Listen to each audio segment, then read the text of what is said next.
Page पर ये margin of 16 देना पड़ेगा। ऐसे में ये नहीं देना पड़ेगा, ये जो ये है ना का उसको वो मतलब वो कर रहा है डिस्प्ले कर रहा है उसको ब्लॉक नहीं इनलाइन कर रहा है, क्या बोलते हैं उसको, वो जो स्क्रीन के ऊपर आ जाते हैं यार,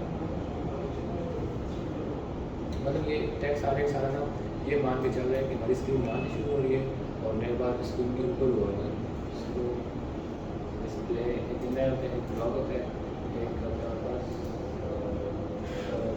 ये वो डिस्प्ले वो किया हुआ है, ये 10 मिनट्स केसेस की प्रॉपर्टी है, तो आप उसको कर सकते हो, मेरे पास ठीक कर सकते हो, उसको ब्लॉक कर दो ताकि यहाँ से बड़ा टेक्स्ट यहाँ से इसका दैट्स राइट। ये अभी हम इमेज को प्रिंट करते हैं और यहाँ पर आपको बताना है इमेज टेग इसका इम्पोर्ट होता है, ठीक है।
इसे एम्प्टी छोड़ दें बिल्ड और फाइल वो नहीं लेता ना नेक्स्ट नहीं लेता, नेक्स्ट का जी मसले है, ठीक है, तो आपको एडजस्ट करना है उसके साथ, ठीक है। अभी डिस्प्ले नेक्स्ट इससे नहीं होगा तो इसकी वो वेट बहुत ज़्यादा आ गया, तो हम इसकी नेक्स्ट वेट करते हैं।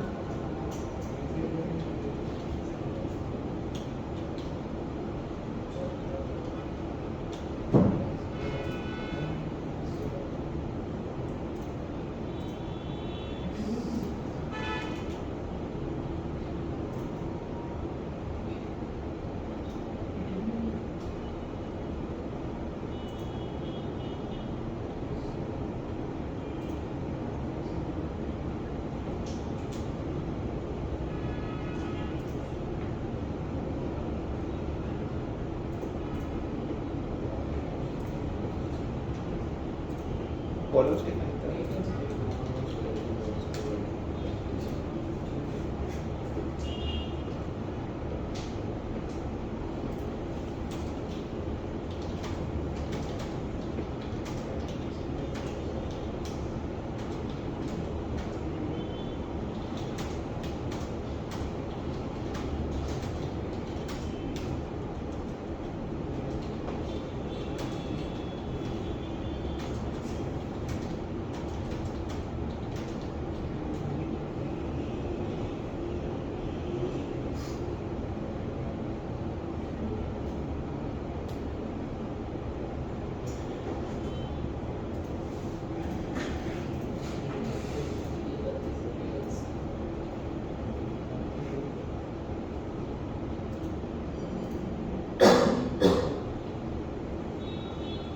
हो गया।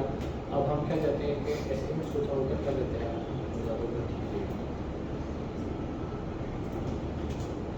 बाकी आप यहाँ पर यूज़ कर सकते हो, ठीक है। कंसोल में देखो और यहाँ पर जो भी प्रॉपर्टीज आपको लगानी है,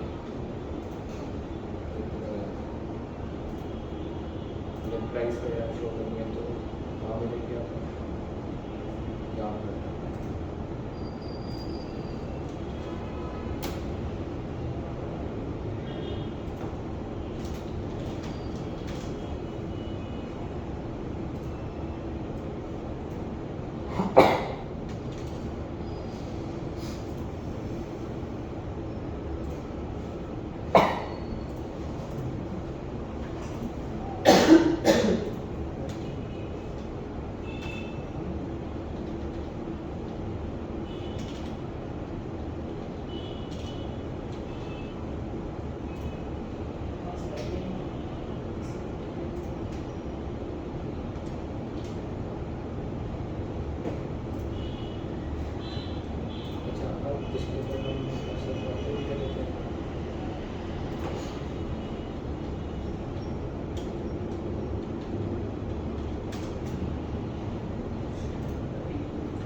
अब जब हम चाहते हैं जब भी इसके ऊपर क्लिक करें तो वो कहाँ पर जाए, उसकी आई डी क्लिक पर जाए, ठीक है।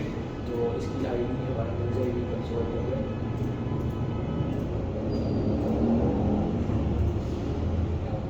तो इसमें इनलाइन स्टाइलिंग भी तो इनलाइन स्टाइलिंग स्टाइल कोई इनलाइन स्टाइलिंग जैसे हम रिएक्ट करते हैं एक क्यों करते हैं उसका स्टाइल की फाइल बना के नहीं कर सकते? या हम कैलवन यूज़ कर रहे हैं, इनलाइन क्लासेस यूज़ कर रहे हैं, इनलाइन स्टाइलिंग नहीं है ये जो यूज हो रही है, ये क्लासेस है कैलवन की।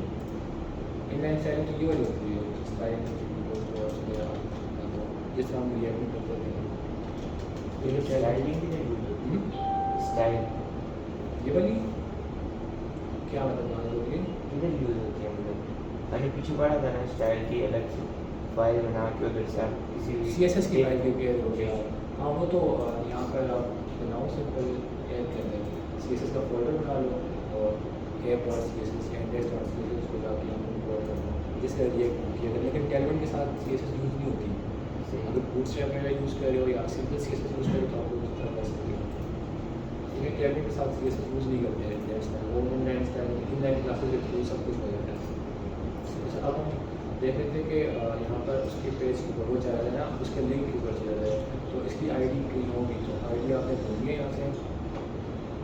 ये देखिए ये आईडी 1 आ गई और यहाँ पर आईडी अभी भी देखना पड़ेगा कि इसकी आईडी की API है भी या नहीं है। कुछ API होती है वो आईडी के ऊपर डिटेल पेज के ऊपर नहीं बनी हुई होती, तो हमें ये देखना पड़ेगा कि इसकी आईडी के ऊपर API थी है या नहीं होती। तो हम देख लेते हैं, हम क्या करते हैं कि इस डिफ के ऊपर यहाँ पर हम लिंक लगा देते हैं और लिंक भी हमारे पास किस पे करेंगे, नेक्स्ट ईयर पे करेंगे, ठीक है। तो लिंक आपको इम्पोर्ट करना होगा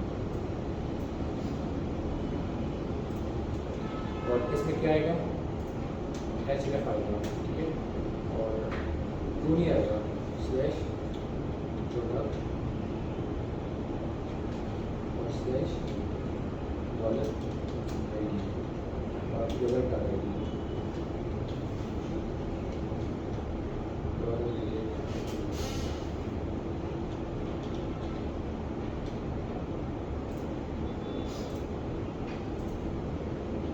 जा रहा है उसको पेज बना हुई है तो इसलिए कुछ शो नहीं कर रहा। अच्छा अब हम उसमें क्या किया करते थे रिएक्ट में, जरा याद करो क्या करते थे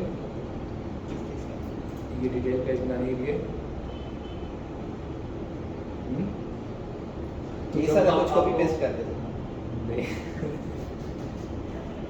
नहीं नहीं ये मैच होती थी बटन था इस सारा कुछ उठा के पेस्ट कर नहीं वो तो ठीक है, लेकिन हम डिटेल पेज में वो एक डिटेल पेज आती किस तरह थी तो याद करो ना।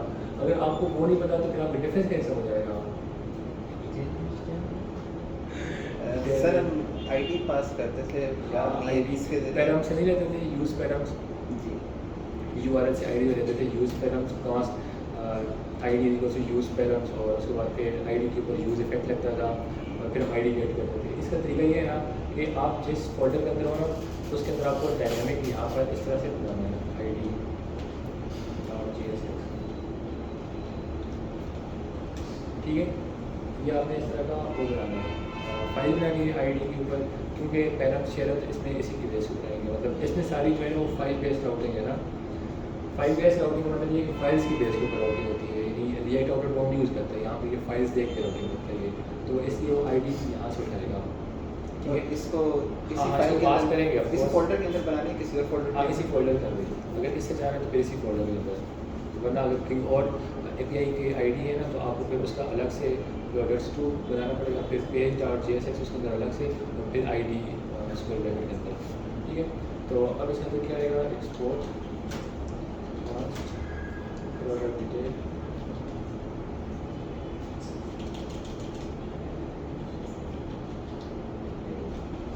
सर पहले वो REFC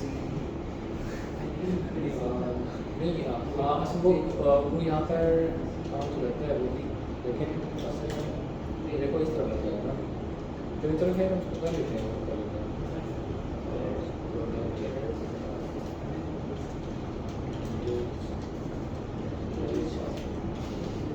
और इसके अलावा यहाँ पर यही से हम एक्सपोर्ट करेंगे।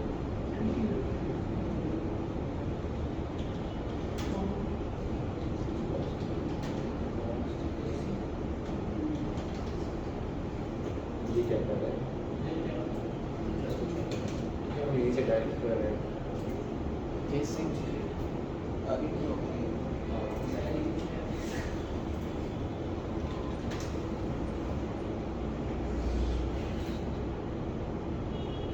डिफ़ॉल्ट नहीं होगी। ये क्यों नहीं होगा?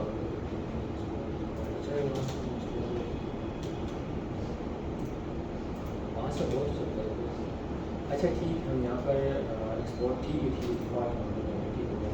एक्सपोर्ट हम यहाँ से करें, एक्सपोर्ट प्रोडक्ट डिटेल्स पे ऐसे, और यहाँ पर हमारे पास क्या आएगा, पैरामीटर आएगा। ठीक है, यहाँ पर हम पैरामीटर रिसीव करेंगे, वो फाइल बेस होने के थ्रू रिसीव करेंगे। तो अब यहाँ पर हम करेंगे ऐसे I D with equals to await, इसके बाद अवेट होगा और पैरामीटर। ठीक है, उसके बाद यहाँ पर आपको क्या करना है, अब इस आई डी के अंदर वो आई डी मिल जाएगी ब्लॉक बना दी। फिर हमें ऊपर एक फंक्शन आना पड़ेगा, गेट प्रोडक्ट डिटेल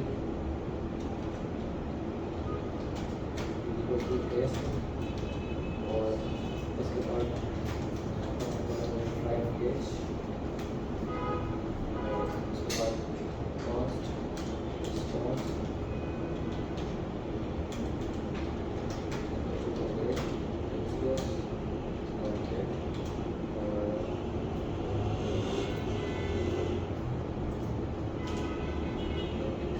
अब यहाँ पर क्या आएगा, बन की जगह क्या आएगा, आईडी आएगी कहाँ से, यहाँ पैरामीटर से, और इसको हम पास कहाँ से करेंगे, यहाँ से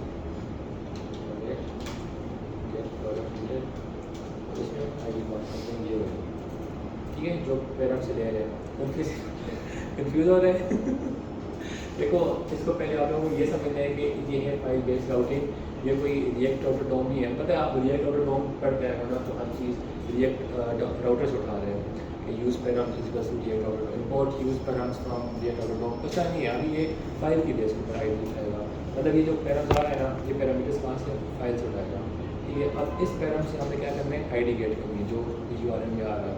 स्टेप बाय स्टेप समझो, पहले क्या आ गया, ये वाले पैराम्स कहाँ से आएगा, फाइल से, फाइल बेस्ड राउटिंग है ना। ठीक है, उस पैराम से हमें क्या उठाना है, आईडी उठानी है। आईडी कहाँ पे, ऊपर URL में आ रही है, अभी देखा था हमने वन, वो सब चीज़ें आ रही थी।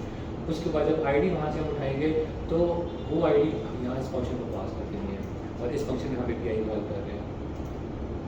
ठीक है, तो इस फंक्शन में हम API कॉल कर रहे हैं, और हम अभी क्या करते हैं, कॉन्स प्रोडक्ट में स्टोर कर देते हैं प्रोडक्ट,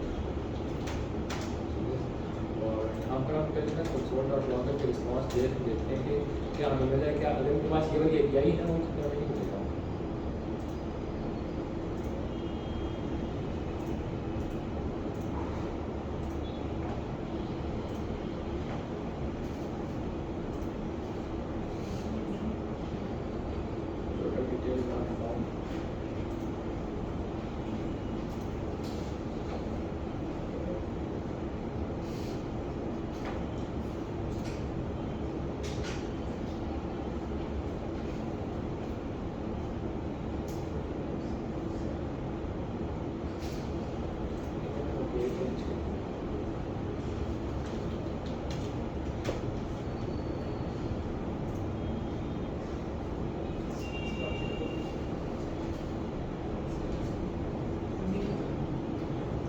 सर तो उस पेज से कौन सी जगह से टाइम्स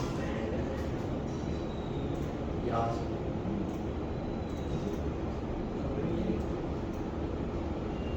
ये आपने कहा था ना कि वो आईडी पेरेंट्स को नहीं दे रहा है। पैराम्स ये वाला नहीं ये तो ठीक है, आपको कह रहे थे कि ये इस फाइल से ले रहे हैं पेज वर्ड से ऐसा। यहाँ ये वाली फाइल, ये आईडी वाली जो आपने बनाई है, इसके डायनामिक है, वो बनाती है इस तरह से। मतलब ये जो आईडी है हाँ, उससे ये वाली आईडी इसी पेज के ऊपर बनेगी, इसके साथ इसीलिए बनी है कि ये पैरामीटर यहाँ से उठाए। इस आईडी का मतलब ये है कि यहाँ से पैराम रिसीव करेगा, और जैसे ही पैराम रिसीव करेगा तो उसको आईडी मिल जाएगी। और अगर ब्रैकेट में हमने आईडी के बजाय अंडरस्कोर आईडी या कुछ और सेव किया तो फिर वही इधर सेव करना पड़ेगा। नहीं, ये इसके अंदर ये फिक्स है, ये फ्रेमवर्क है ना, तो ये फिक्स है। अब बैकएंड इसका अपना बैकएंड है ना, नोट जैसे बैकएंड तो ये अपना बैकएंड लगाएगा ना, मैं उसको बैकएंड यहाँ पर लगाना पड़ेगा। ये नोट के साथ कनेक्ट होता है, मतलब इस तरह के के साथ, लेकिन इसमें अपना बैकएंड है यहाँ पर फुल स्टैक फ्रेमवर्क है। हमें पता लगा कि फ्रेमवर्क और जब स्टार्ट में बताया था फ्रेमवर्क और लाइब्रेरी में क्या डिफरेंस होता है, याद है मुझे नहीं? किसी को याद है फ्रेमवर्क और लाइब्रेरी में क्या डिफरेंस होता है? रिएक्ट लाइब्रेरी और एंगुलर फ्रेमवर्क है, नेक्स्ट फ्रेमवर्क है। लाइब्रेरी में और फ्रेमवर्क में ये डिफरेंस होता है कि लाइब्रेरी में आप अपनी मर्जी का काम कर सकते हो, कुछ भी कर सकते हो, मर्जी की फाइल्स क्रिएट कर सकते हो, कोई भी नाम कर सकते हो। फ्रेमवर्क में आपको एक सेट ऑफ इंस्ट्रक्शन दी जाती हैं, जिस तरह सॉफ्टवेयर हाउसेज में होता है इंस्ट्रक्शन दी जाती है, आपको वही काम करना होता है, मतलब पूछने वाला होता है कि आप ये काम करोगे तो हम आपसे पूछेंगे बात।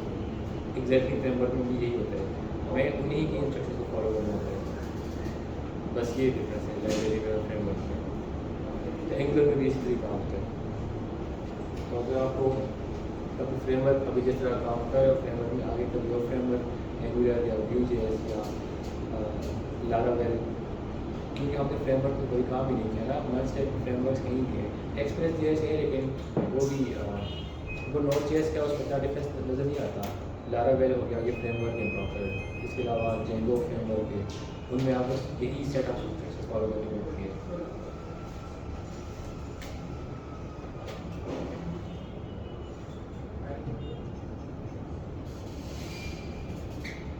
कल तो इस्लामाबाद भी लाइव जा रही थी, ऐसे बात तो 2 घंटे 3 घंटे के बाद जा रही